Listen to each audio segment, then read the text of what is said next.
Assalamualaikum warahmatullahi wabarakatuh. Good evening, morning, or evening to Mr. Dai. Today I will be presenting my final test on numerical methods.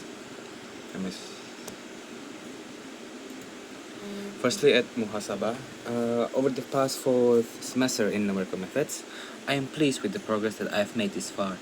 Self-evaluation has given me the chance to rebuild myself to be more embraceful and improve myself over time. I took numerical method class taught by Mr. Wawan and Mr. Dahi, and I learned new and useful things after all this time.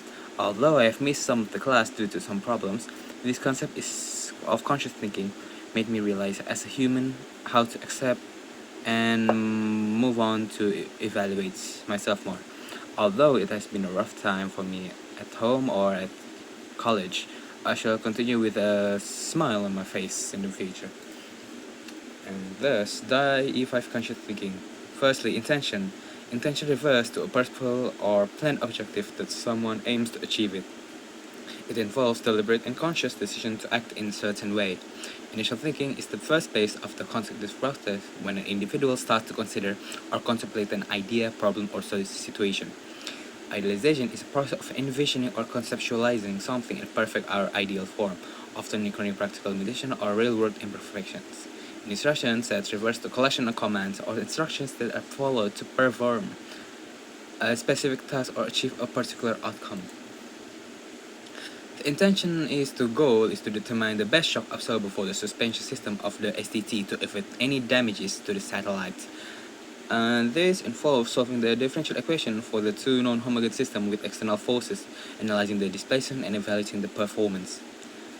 And thus, what we know, we have the considerable parameters on here, and thus we need to solve the non-homogeneous differential equation for each shock type given the external forces of 200 times sin for T, and analyzing and compare the maximum displacement for each shock system and identify the best performing shock based on displacement required for recommended shock, solve the homogeneous equation to identify the transient and steady state solution and their impact on satellite.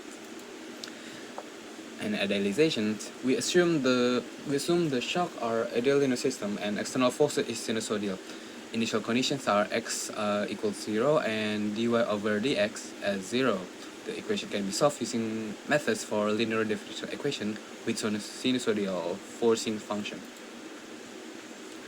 Unless the instruction is set, we need to calculate the critical damping with this formula and compare damping coefficients of beta, solve the different equations with the formula, and then plot the solution and analyze and decides which shock provides the best balance of damping.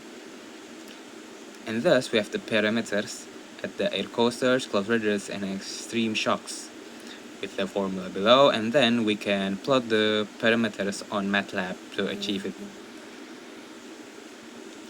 And now, over time, we can calculate the initial conditions time array and solve for each shock. And then after we plot, we can have these graphics of air coaster shock system, cloud rider shock system, and extreme shock system with the given damping and their critical damping. And thus, the conclusion we got is the given damping of air coaster is significantly less than the critical damping, resulting in underdamping and oscillatory behavior. In the cloud riders, given damping is much higher than critical damping, resulting in overdamping and slow response. In extreme shocks, given damping is close to critical damping, resulting in a well-damped system with minimal oscillation and quick stabilization. The extreme shocks appears to be the best option for the STT suspension system because the given damping coefficient is very close to critical damp value, ensuring balance between quick stabilization and minimal oscillation. This makes them ideal for protecting the satellite during the loading and transport. And that is all from me. Assalamualaikum warahmatullahi wabarakatuh.